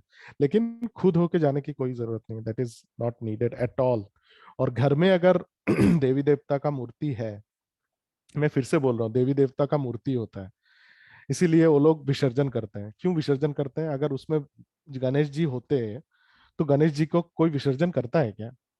या दुर्गा देवी होते उसमें, तो दुर्गा देवी को कौन विसर्जन करता है? ऐसा कोई करता है क्या, घर में बुला के गेस्ट को फिर बाद में नदी में या समुद्र में बहा देना? तो वो सब मूर्ति है। तो अगर मूर्ति है तो मूर्ति की सेवा करने की जरूरत नहीं है, सिर्फ कृष्ण का ही सेवा करिए। कृष्ण का अगर फोटो लगा के सेवा करेंगे, वो भी मूर्ति पूजा से मीन्स क्या बोलेंगे, इनफाइनाइट टाइम अच्छा है, क्योंकि भगवान Krishna ultimately source of everything. और किसी का सवाल है? माता जी कुछ पूछना चाहती थी क्या कोई? अनीता माता जी या कोई और माता जी? किसी को कुछ और पूछना है? ओके, तो अभी तक हम लोगों ने यहाँ तक पढ़ा है हिज अबोर्ड, और भगवान के ब्रह्म ज्योति ये सब के बारे में प्रॉपर बताते हैं, जो ऑलरेडी हम लोगों ने गोलोका चार्ट में अच्छी तरह से एक्सप्लेन किया है। ओके, मुझे लगता है कि अभी तो हम लोगों ने काफी वेट कर लिया, लेकिन कोई और डिवोटी ज्वाइन नहीं किया, तो अभी हम लोग, अगर सब लोगों का इच्छा है तो हम लोग क्विज कर सकते हैं। Is everybody okay with that? ज्यादा टाइम नहीं लगेगा, 3 से 7 मिनट ही लगेगा, इससे ज्यादा नहीं लगेगा। कर सकते हैं ना? यस प्रभु जी। ओके, तो मैं पहले मैं एक थोड़ा सा दिखा देता हूँ कि कैसे आप लोग लॉगिन करेंगे। लास्ट टाइम थोड़ा सेटिंग्स में प्रॉब्लम था, तो मैं इस बार थोड़ा अच्छी तरह से करने की दिखा देता हूँ एक बार, ताकि आप लोगों को करने में आसानी हो। ओके, तो पहले तो मैं जो जूम का जो चैट है उसमें मैं लिंक शेयर कर रहा हूँ, और एक बार आप पहले स्क्रीन में देखिए मैं क्या कर रहा हूँ, फिर आप लोग भी ऐसे कर सकते हैं जिनको नहीं पता है कि कैसे करना है। मैं इसीलिए स्क्रीन शेयर कर रहा हूँ, आपको एक बार दिखा देता हूँ, फिर आप लोग कर सकते हैं। नेक्स्ट टाइम से तो आप लोग डायरेक्ट ही कर सकते हैं। तो ये आ गया है, जूम का स्क्रीन ऐसा होता है, सबके पास सेम ही होगा। तो आप पहले यहाँ पे जाइए, मोर में जाइए, मोर में जाके यहाँ पे चैट जो ऑप्शन है, इसमें चैट ऑप्शन में जाइए। ठीक है, चैट ऑप्शन में आपको ये लिंक दिखेगा, और लिंक को क्लिक करिए। क्लिक करने से ये पेज खुलेगा। ठीक है, क्विजेस, इसमें जाके आप अपना नाम डालिए। मैंने मेरा नाम पहले से दिया हुआ है, लेकिन आप अपना नाम डाल के स्टार्ट कर सकते हैं, ऐसे करके स्टार्ट कर सकते हैं। ठीक है, तो इस पेज में आएगा, तो सब लोग करिए कोशिश। फिर मैं क्विज स्टार्ट जब करूंगा तभी आपको क्वेश्चन दिखाई देगा, तो सब लोग एक बार कोशिश करिए। आई होप सबको समझ में आ गया होगा मैं क्या बोल रहा हूँ।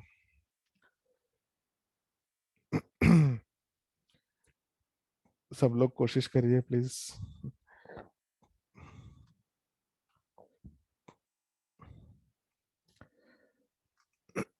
भवन प्रभु, अनीता माता जी ज्वाइन किए हैं, बाकी डिवोटीज भी ट्राई करिए प्लीज। और जैसे लास्ट टाइम मैंने बताया था कि ये क्विज इसलिए है कि हम लोगों को कितना समझ में आ रहा है वो जानने के लिए, ना कि कंपटीशन के लिए। ये कंपटीशन नहीं है, this is just to find out whether we are absorbing whatever we are learning। तो ऐसा है, बाकी डिवोटीज प्लीज ट्राई करिए कृपा करके। सिर्फ भवन प्रभु और अनिता माता जी दिखाई दे रहे हैं।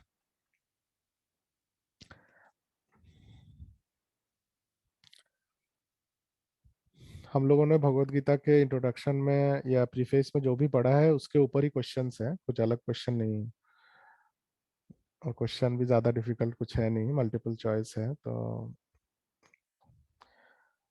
बाकी डिवोटीज क्यों नहीं कर रहे हैं? कुछ तकलीफ हो रहा है क्या किसी को? बबीता माता जी, संगीता माता जी, शोभा माता जी, आप लोग ट्राई कर रहे हैं क्या? नहीं जम रहा है Prabhu. Prabhu ji, sorry, I am driving so. ओ अच्छा अच्छा, आप ड्राइव कर रहे हैं, ठीक है ठीक है। ओके, जो ड्राइव कर रहे हैं आप छोड़िए, कोई प्रॉब्लम नहीं है। बाकी बबीता माता जी और शोभा माता जी। नहीं जम रहा है प्रभु जी मुझे। ओ, आपको जम नहीं रहा, ठीक है ठीक है ठीक है, नो प्रॉब्लम। ठीक है ठीक है, कोई प्रॉब्लम नहीं है। आप फिर ये करिए, मीन्स थोड़ा वेट करिए फिर। बाकी और कौन बाकी है फिर? बबीता ही माता जी भी ड्राइव कर रही हैं क्या, या घर पे हैं? ओके, मुझे लगता है कि बाकी जो भी हैं उनको थोड़ा तकलीफ हो रहा है, तो कोई प्रॉब्लम नहीं है, कोई इशू नहीं है, इट्स ओके। ओके, तो मैं अभी क्विज शुरू करता हूँ। पवन प्रभु और अनीता माता जी, आप 1 सेकेंड। मैं अभी स्टार्ट करूंगा तो आपके स्क्रीन में क्वेश्चन आना चालू हो जाएगा, ठीक है? So I am starting. Hare Krishna, best of luck.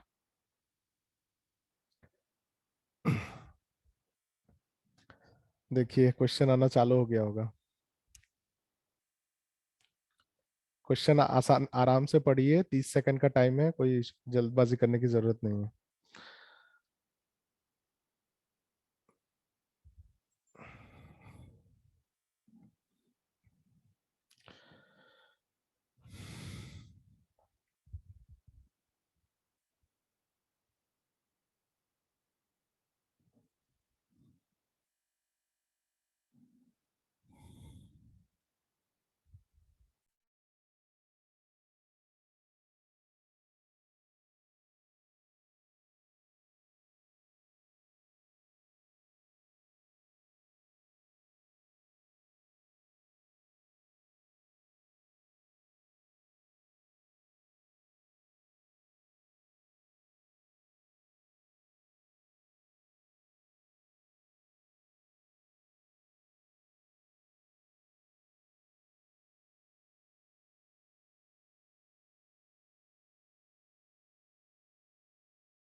Hare Krishna.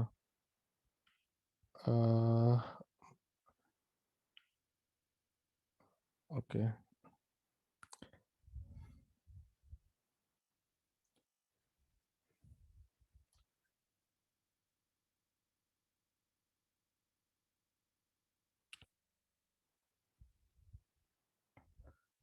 I think पवन प्रभु का कंप्लीट हो गया है शायद ना। Yes, Prabhuji. ओके, अनीता माता जी का भी कंप्लीट हो गया। 16 क्वेश्चन शायद हो गया है।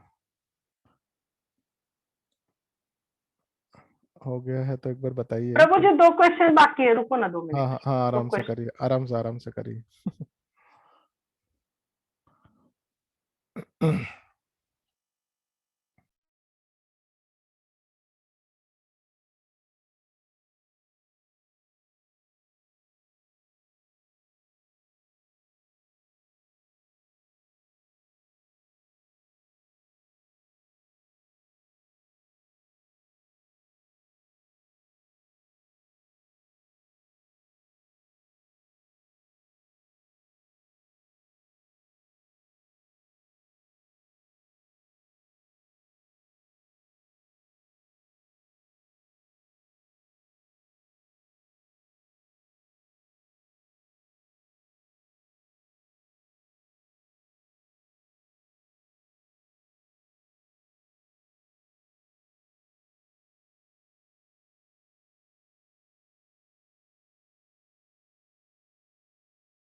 फिनिश हो गए प्रभु जी। फिनिश हो गया ना? ओके, थैंक यू, हाँ।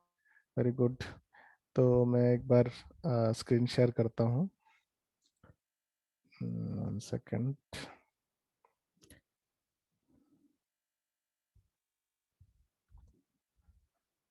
ओके, तो ये स्कोर बोर्ड है, क्योंकि 2 जन ही पार्टिसिपेट किए हैं तो 2 जन का ही स्कोर है यहाँ पे। Okay, 1 second. हाँ, तो ये 2 जन का स्कोर कार्ड यहाँ पे है। Score card is not important, कितना आपको समझ में आया वो ज़्यादा इम्पोर्टेंट है। तो अगर क्वेश्चन का आंसर सही क्या है वो जानना है तो मैं एक बार रिपोर्ट कार्ड दिखाता हूँ। उसमें आपको पता चल जाएगा कौन सा आंसर सही है, आपने सही सिलेक्ट किया कि नहीं, आपको दिखाई देगा यहाँ पे स्क्रीन में, देख सकते हैं। तो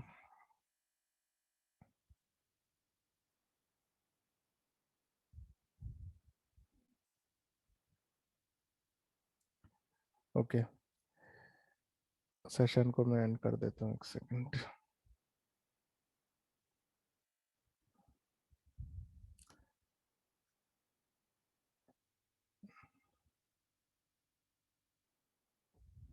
ओके,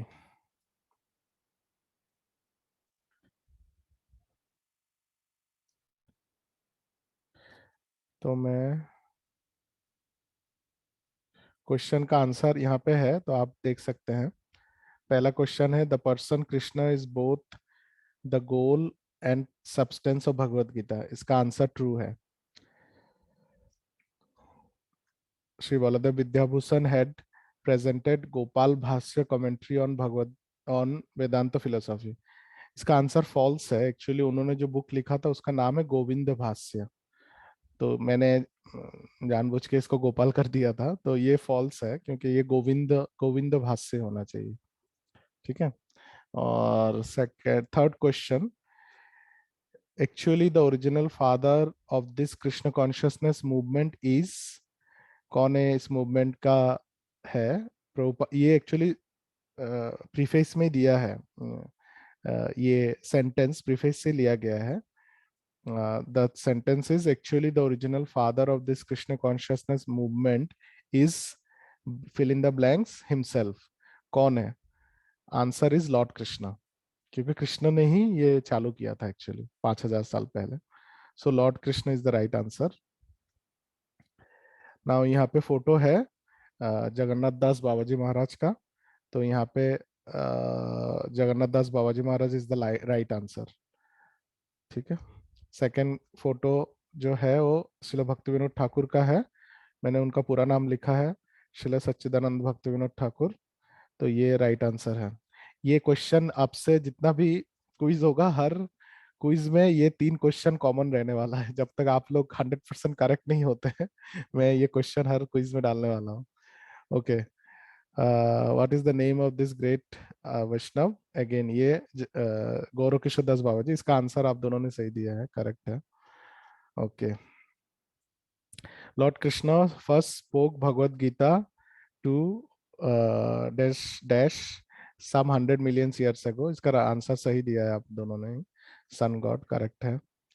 फिर Lord Krishna tells Arjun that he is relating this supreme secret to him because Arjun is a king and also the best archer. ये सही है कि गलत? ये गलत है actually. Krishna tells Arjun Bhagavad Gita because Arjun is a friend and also a devotee. भक्तों से मी सखा चेती. Arjun is a friend and also a devotee, not king and archer. ये उनका फिजिकल क्वालिफिकेशन है, यानी कि ये उनका मटेरियल क्वालिफिकेशन है. ये उनका स्पिरिचुअल क्वालिफिकेशन नहीं है. स्पिरिचुअल क्वालिफिकेशन इज कृष्ण को राजा से और बेस्ट आर्चर से क्या चाहिए? कृष्ण को चाहिए भक्त और बंधु से. तो अर्जुन इज बोथ भक्त एंड सखा. That's why answer is false, क्योंकि ये स्टेटमेंट गलत है. A devotee is in relationship with the supreme personality of Godhead in one of the dash dash dash different ways. भक्त और भगवान के बीच में कितना टाइप का रिलेशनशिप हो सकता है? आंसर क्या होगा? आंसर इज 5, बिकॉज 5 रस है ना. भगवत गीता के इंट्रोडक्शन में लिखा है शांत रस, दास्य रस, साख्य रस, वात्सल्य रस, माधुर्य रस. राइट. शांत, दास्य, साख्य, वात्सल्य, माधुर्य. तो 5 टाइप का रस होता है, तो 5 डिफरेंट. ओके. व्हाट इज स्वरूप सिद्धि? इसका आंसर आप दोनों ने करेक्ट दिया है. To revive our particular relationship with lord Krishna. ये स्वरूप सिद्धि है. ये आंसर करेक्ट है आपका. ये एक्चुअली भगवत गीता में इंट्रोडक्शन में प्रभुपाद ने जो सेंटेंस यूज किया है एग्जैक्टली सेम सेंटेंस है. अतो तो ब्रह्म जिज्ञासा, every activity of the human being is to be considered a failure unless he inquires about the nature of the dash dash dash. What is the right answer? Answer is absolute. Body के बारे में पता करके कुछ नहीं होगा, world के बारे में पता करके कुछ नहीं होगा. ब्रह्मा, ये ब्रह्मा है, ब्रह्मन नहीं है. ब्रह्मन जो है, ब्रह्मन के बारे में अगर पता करते हैं तो करेक्ट है, लेकिन ये ब्रह्मन नहीं है. BRAHMA ऊपर हाइफन दिया है, तो ये लॉर्ड ब्रह्मा है एक्चुअली. तो this is like a tricky question, but answer is absolute because absolute is Krishna. ठीक है ना. तो मैंने इसलिए ये ब्रह्मा लिखा है, ब्रह्मन नहीं लिखा. अगर ब्रह्मन होता तो ये करेक्ट आंसर होता, दोनों करेक्ट आंसर होता फिर. ठीक है. Okay, the subject of Bhagavad Gita entails the comprehension of 5 basic truths. They are, इसमें कौन सा राइट आंसर है? एक्चुअली ये जानबूझ के मैंने एक ही चीज को 4-5 बार रिपीट करके सिर्फ थोड़ा थोड़ा चेंजेस किया है. Correct answer is this actually. ठीक है ना. This is the correct answer. ईश्वर, जीव, प्रकृति, काल एंड कर्म. ठीक है. हर जगह पे थोड़ा चेंज है. देखिए, काल एंड काम लिखा है, फिर यहाँ पे प्रकृति के जगह पे प्रमाण लिखा है, और यहाँ पे काल के जगह पे क्रोध लिखा है. ठीक है. तो ये जस्ट मैंने वर्ड को ऐसा सा वर्ड सिलेक्ट किया है कि आप लोग अगर ठीक से नहीं पढ़ेंगे तो आप भूल जाएंगे. तो इसीलिए ये एक ट्रिकी क्वेश्चन है, बट आंसर इज दिस. अब मुझे लगता है कि आप सबको पता ही है, बट बिकॉज ये मैंने कुछ कुछ वर्ड को ऐसे चेंज किया है, तो इसीलिए आपको थोड़ा अगर ध्यान से नहीं पढ़ा है तो गलत आंसर होने का चांस है. बट आंसर इज दिस: ईश्वर, जीव, प्रकृति, काल एंड कर्म. ठीक है. तो ये आंसर है. ओके. कर्म इज नॉट इटर्नल. ट्रू है कि फॉल्स है? एक्चुअली ये ट्रू है, क्योंकि कर्म इज नॉट इटर्नल. बाकी ये जो 5 आइटम है उसमें से सिर्फ कर्म जो है यही इटर्नल नहीं है, बाकी चारों इटर्नल है। कर्म इटर्नल नहीं है क्योंकि कर्म चेंज होता है। कर्म इज नॉट इटर्नल, इसका आंसर ट्रू होना चाहिए। Activities in bhakti appear to be like ordinary activities, but they are also materially contaminated. ये सेंटेंस क्या ट्रू है कि फॉल्स है? आंसर है फॉल्स, क्योंकि भक्ति can not be materially contaminated. ठीक है ना? भक्ति is spiritually spiritually uplifting. Actually bhakti is not a materially contaminated process. मैंने जानबूझ के ये वर्ड चेंज किया है ताकि आप थोड़ा ठीक से पढ़ेंगे तभी आपको समझ में आएगा। Activities in bhakti appears to be like ordinary activities, but they are purifying, or they are materially uplifting. They are spiritually uplifting, not materially contaminated. ये false है answer. Okay. The words spoken by the Lord are called apurusheya, meaning that they are different from the words spoken by a person of the mundane world who is infected with how many defects? Dash. How many defects are there in a normal living entity? कितना defect है? अगर आपको याद है 4 defect है। This is the right answer. 4 defect क्या है? Bound by imperfect senses, no sorry, always commit mistake, bound by imperfect senses, cheating propensity, and what is the other last one? illusion, invariably illusion. Correct. तो ये 4 defect है हम लोगों का, और इसका 4 डिफेक्ट का नाम क्या क्या है? पहला डिफेक्ट जो कमिट मिस्टेक इज भ्रम, फिर भ्रम, उसके बाद है बाउंड बाय इम्परफेक्ट सेंसेस, प्रमाद, फिर उसके बाद प्रोपेंसिटी टू चीट, विप्रोलिप्सा, एंड लास्ट जो है invariably illusion, that is called कर्णपाटव। ठीक है, ये 4 हम लोगों का डिफेक्ट है, 4 डिफेक्ट। तो answer is 4। Last question. Brahman and Paramatma realizations are complete realizations, whereas realization of personality of Godhead Krishna is incomplete realization. ये सेंटेंस गलत है, तो आप दोनों का आंसर करेक्ट है, फॉल्स। होपफुली कौन सा आंसर सही है गलत है पता चल गया है। कैसा लगा आप लोगों को पार्टिसिपेट करके? Hare Krishna. Yes, Prabhuji. Thank you. Okay, very good, thank you Pavan Prabhu. तो ऐसा क्विज हर दिन होगा, हर दिन में जब भी हमारा क्लास होगा तभी, और ऐसे ही जो पढ़ रहे हैं उसमें से आएगा, कुछ अलग से नहीं आएगा। आप लोगों को एक्स्ट्रा रिसर्च करने की जरूरत नहीं, जहां से हम लोग पढ़ रहे हैं उसके बेसिस पे क्वेश्चन होगा। आज थोड़ा क्वेश्चन ज्यादा था, 16 क्वेश्चन इसलिए था क्योंकि हम लोगों ने बहुत दिनों से पढ़ा है, तो इसीलिए ऐसा है। लेकिन नेक्स्ट टाइम से क्वेश्चन शायद और कम होंगे, और 30 सेकंड का ही टाइम रहेगा। आराम से पढ़ के, अच्छी तरह से पढ़ के आंसर करेंगे तो सही आंसर होगा। और जो डिवोटी जिन्होंने पार्टिसिपेट नहीं किया, नेक्स्ट टाइम आप लोग भी ट्राई करिए, शायद आप लोगों को भी अच्छा लगे। ठीक है, ओके। तो 1 सेकंड।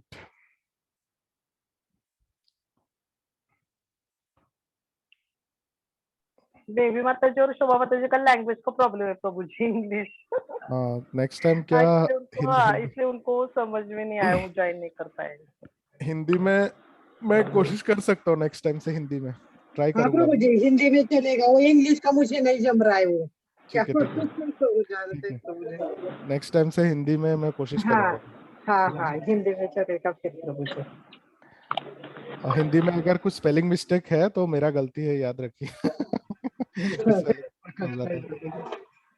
ओके, तो हम लोगों ने इधर तक पढ़ा है, तो अभी बबन प्रभु पढ़ना चाहेंगे क्या थोड़ा, अगर फ्री हैं तो? Yes, Prabhuji. पढ़िए प्रभु जी।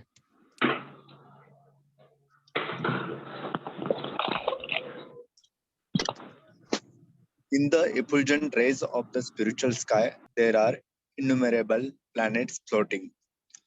The Brahma Jyoti emanates from the supreme abode, Krishna Lok, and the Ananda Maya, Chinmaya planets, which are not material, float in those rays.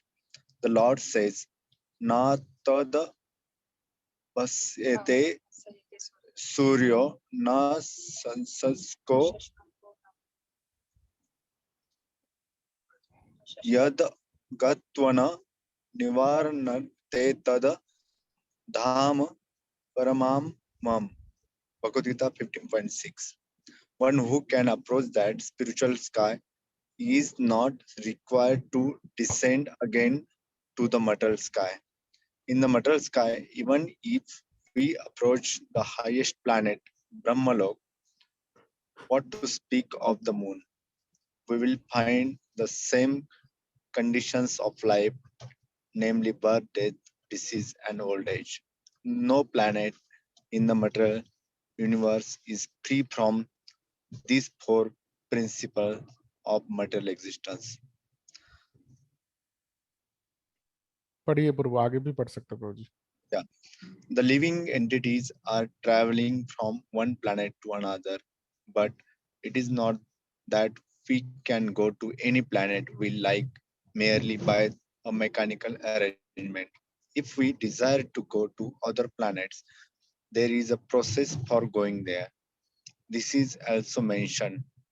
Yanti Deva Vrata Devana Pintra Yanti Pitra Vrataha. Bhagavad Gita 9.25. No mechanical arrangement is necessary if we want interplanetary travel. The Gita instructs Yanti Deva Vata Devan. The moon, the sun, and highest planets are called Swargalok. There are three different stages of planets: higher, middle, and lower planetary system. The Earth belongs to the middle planetary system. Bhagavad Gita informs us how to travel to the highest planetary system, Devlok, with a very simple formula. Yanti Deva Vrata Devan. One need only worship the particular demigod of the particular planet, and in that way, we go to the moon, the sun, or any of the higher planetary system.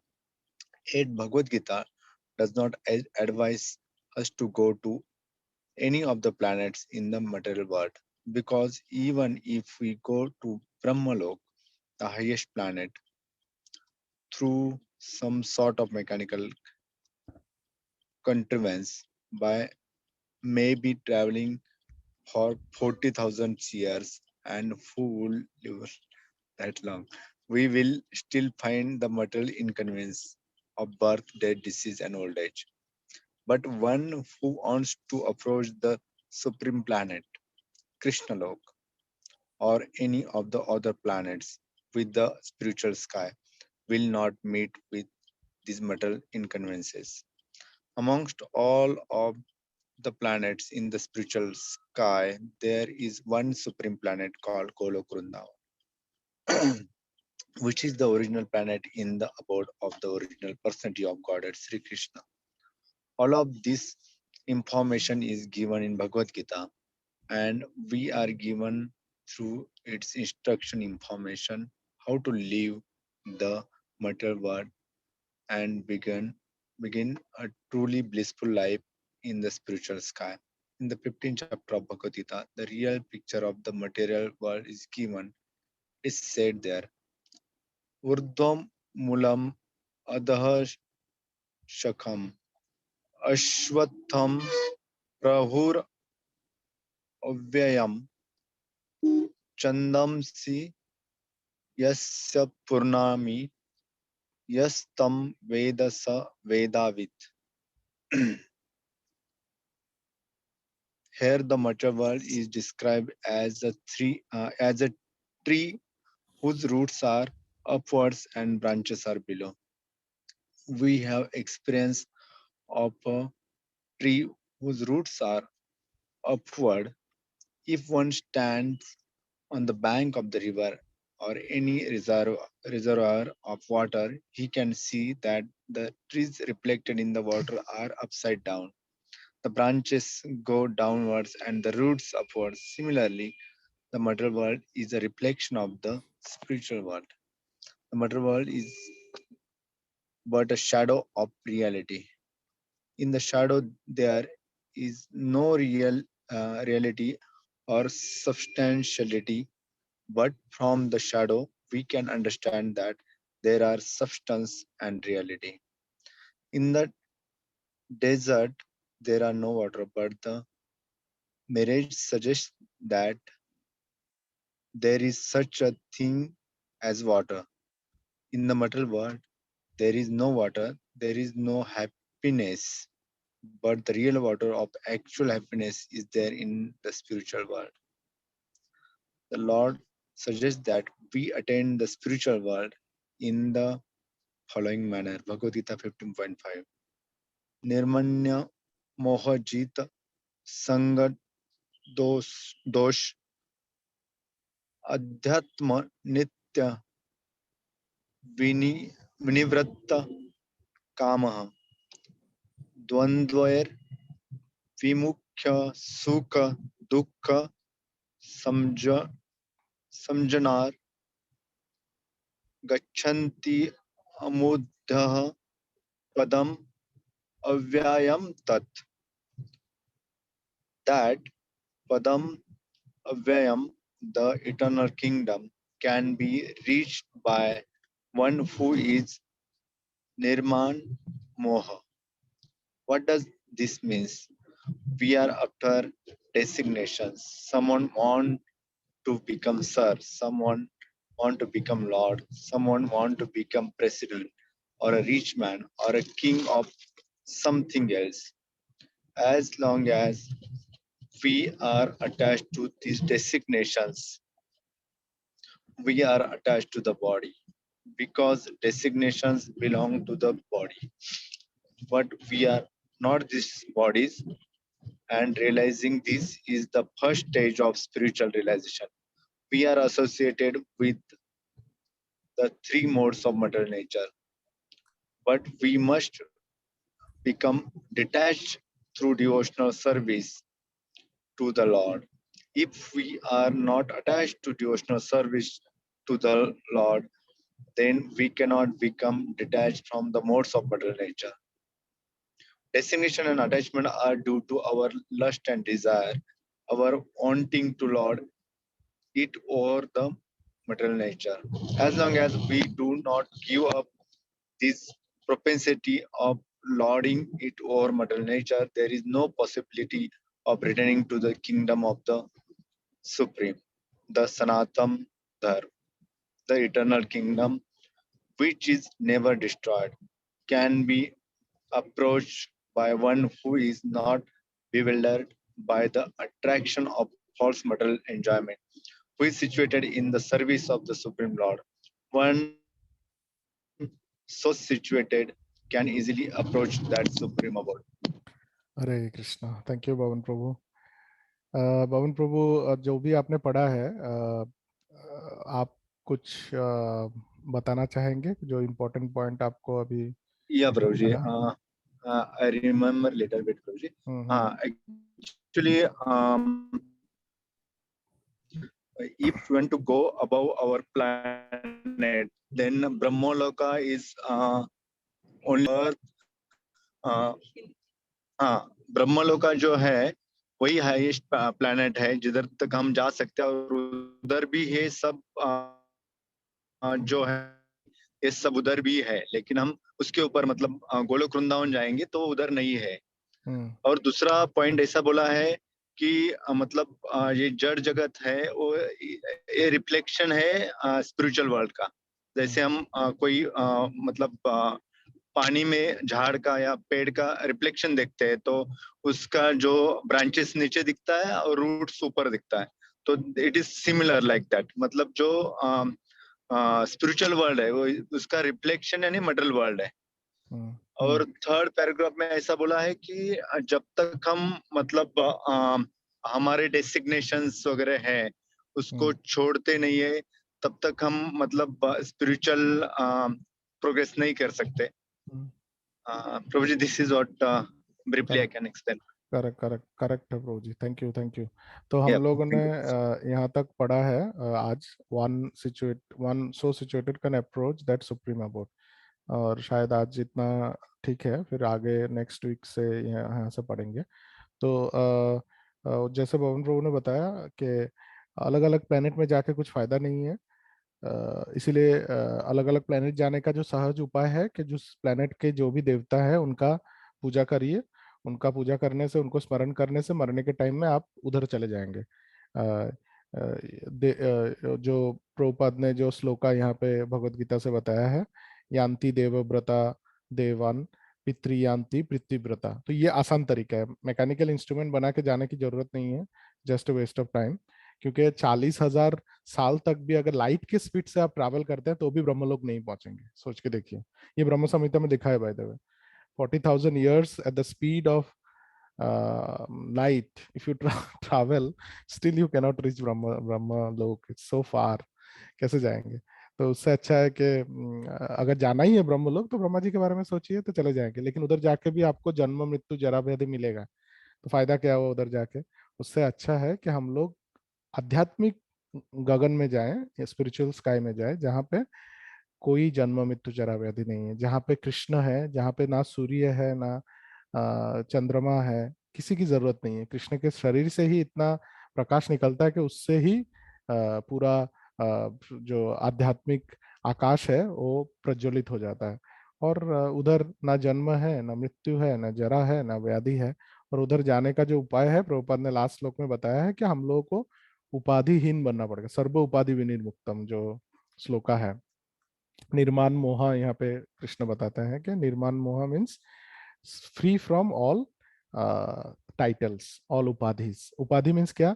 मैं मैं सिद्धार्थ हूँ, मैं ये हूँ, मैं so and so हूँ, मेरे माँ बाप ये है वो है, मेरे मेरे फैमिली में ये लोग हैं, ये सब उपाधि है, क्योंकि ये बॉडी के साथ कनेक्टेड है कि नहीं? लेकिन हम, मेरा जो रियल नेचर है कि मैं हूँ भगवान कृष्ण का नित्य दास। इस बात को एक्सेप्ट करके जब मैं बिना किसी मतलब का, बिना किसी रीजन का भगवान का सेवा करूं, कोई मोटिवेशन के बिना भगवान का सेवा होना चाहिए। ऐसा नहीं कि मेरे को पैसा चाहिए इसलिए मैं भगवान का सेवा करूं, वो अच्छा है, वो देवता का सेवा करने से भगवान का सेवा करना ज्यादा अच्छा है, लेकिन वो सबसे अच्छा नहीं है। सबसे अच्छा है कि नो मोटिवेशन, कोई हेतु के बिना भगवान का सेवा होना चाहिए, अहेतु की, कोई कारण के बिना, कि ऐसा नहीं कि भगवान का सेवा मैं इसलिए कर रहा हूँ क्योंकि मेरे को कुछ मिलेगा बदले में, कोई रिजर्वेशन है मेरा, मैं हिंदू हूँ इसलिए मैं कृष्ण का सेवा करूंगा, नहीं तो मैं नहीं करता। कोई रिजर्वेशन नहीं, कोई मोटिवेशन नहीं, कोई कारण नहीं, कोई हेतु नहीं, सिर्फ भगवान को प्रसन्न करने के लिए, जैसा कृष्ण चाहते हैं ऐसे ही अगर हम लोग भगवान का सेवा करेंगे, हमारा सब जो भौतिक जो आसक्ति है वो धीरे धीरे कम हो जाएगा, और धीरे धीरे कम हो जाएगा, और उसी भक्ति के प्रोसेस को फॉलो करते करते एक दिन हम लोग भगवान कृष्ण के जगत में पहुंच ही जाएंगे। वो कृष्ण का प्रॉमिस है, और कृष्ण ये भी प्रॉमिस करते हैं, यद गत्ता न निवर्तन्ते तद्धाम परमम मम। तो कभी कभी ड्यूटी लोग पूछते हैं कि अगर उधर जाके भी मैंने अपने कामना के बारे में सोचा तो फिर क्या मेरे को आना पड़ेगा? लेकिन इसका आंसर में ये हिज होलिनेस भक्तिचर महाराज ने एक बार बताया था कि एक बार दूध का जला जो होता है वो छाछ भी फूक फूक के पीता है। अभी कितने करोड़ साल से हम लोग इस भौतिक जगत में जन्म मृत्यु जरा व्याधि आदि भौतिक आदि दैविक आदि आत्मिक कष्ट से पीड़ित है। तो इतना कष्ट पाने के बाद कौन ऐसा गधा होगा जो वैकुंठ लोक में जाके या गोलोक में जाके फिर से ये भौतिक कष्ट सहन करने के लिए वापस आने के लिए सोचेगा? कोई सोचेगा क्या? बिल्कुल नहीं सोचे, क्योंकि एक बार आपको अगर, जैसे कभी कभी होता है ना लाइफ में, एक ऐसा सिचुएशन क्रिएट होता है कि आप बोलते हैं कि भगवान कैसे भी करके मेरे को इधर से बचा लो, नेक्स्ट टाइम से मैं कभी ये गलती नहीं करूंगा। सो आध्यात्मिक जगत में जाने का मतलब ऐसा है कि ये जो इतना कष्ट है करोड़ों करोड़ों जन्म से हम लोग सहन कर रहे हैं, एक बार अगर कृष्ण के असीम अनुकंपा से हम लोग उधर पहुंच जाएंगे तो कौन यहाँ पे वापस आना चाहेगा? कोई गधा ही होगा जो वापस आना चाहेगा, नहीं। और स्पिरिचुअल वर्ल्ड में गधे लोग जाते नहीं नॉर्मली, स्पिरिचुअल वर्ल्ड में जो सबसे ज्यादा बुद्धिमान व्यक्ति होते हैं वो लोग ही जाते हैं। तो इसीलिए आने का सवाल ही नहीं आता है। हाँ, कृष्ण के साथ कृष्ण खुद बोलते हैं आने के लिए किसी स्पेशल कारण से, जैसे प्रभुपाद को कृष्ण ने भेजा है, प्रभुपाद के गुरु महाराज को भेजा है, तो ऐसे किसी कारण के लिए अगर कृष्ण भेजते हैं तो आ सकते हैं, लेकिन खुद होके आने की कोनो जरूरत नहीं, कोई कृष्ण भेजेंगे भी नहीं बाय द वे। तो इसीलिए सबसे अच्छा है कि ऐसे जगह पे जाया जाए जहाँ पे जन्म मृत्यु जरा व्याधि नहीं है, और जहाँ पे कोई दुख नहीं है, सिर्फ नित्य नित्य काल तक भगवान का सेवा करना है, भगवान के साथ रहना है, और भगवान के जो सबसे प्रिय भक्त हैं उनके साथ रहना है। इससे अच्छा और क्या हो सकता है जीवन? इससे अच्छा जीवन और हो ही नहीं सकता है। तो इसीलिए भगवत गीता में कृष्ण 15 चैप्टर में ये बता रहे हैं। ओके, अभी अगर किसी के मन में कोई प्रश्न है या कोई कमेंट है, कुछ बताना चाहते हैं तो प्लीज बताइए। किसी के मन में कोई सवाल है या कुछ प्रश्न है तो पूछिए, या कुछ बताना चाहेंगे तो बता सकते हैं।